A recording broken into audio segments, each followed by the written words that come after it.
மட்டக்களப்பு கொக்குட்டிச்சோலையில ஒரு துப்பாக்கிய சம்பவம் இடம்பெற்றிருக்கிறது. 13 வயதான மாணவி அல்லது சிறுமி ஒருவர் தூக்கிட்டு தற்கொலை செய்து கொண்டிருக்கிறார். இந்த சம்பவம் நேற்றைய நாள்ல இடம்பெற்றிருக்கிறது. காரணம் என்னன்னு சொன்னா, அவருடைய தந்தை வெளிநாட்டுல இருக்காரு. தாயோட அவங்க வசிச்சு கொண்டு வராங்க. அவங்களுக்கு 2 இரட்டை சிறுமிகள் தங்கச்சிகளாக இருக்காங்க.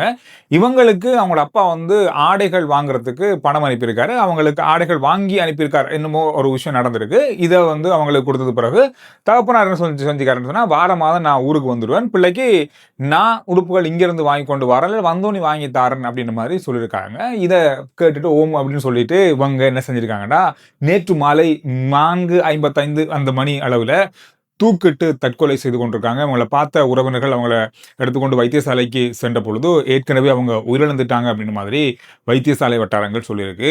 ஒரு துப்பாக்கியமான ஒரு பரிதாபமான சம்பவமாக இந்த சம்பவம் பதிவாகியிருக்கு. கிழக்கு மாகாணம் குறிப்பா மட்டக்களப்புல அதிகளவான தற்கொலை மரணங்கள் பதிவாகியிருக்கு. இந்த வருஷம் ஜனவரியிலிருந்து இப்ப வரைக்கும் ஆகஸ்ட் மாதம் வரைக்குமான காலப்பகுதிக்குள்ள மட்டுமே 26 பெண்கள், 12 சிறுவர்கள் உள்ளிட்ட 105 பேர் தற்கொலை செய்து கொண்டிருக்கிறார்கள். பாருங்க, பெரிய அளவான தொகை.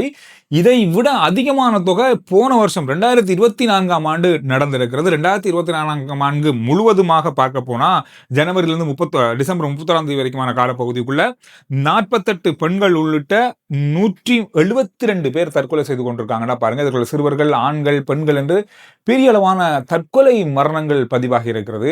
இது ஒரு கவலைக்குரிய விஷயமாகவே பார்க்கப்படுது. இலங்கையினுடைய மற்ற பிரதேசங்களை ஒப்பிட்டு பார்க்கும்போது கிழக்கு குறிப்பா மட்டக்களப்புல அதிகமான தற்கொலை மரணங்கள் வருடம் பதிவாகிறது.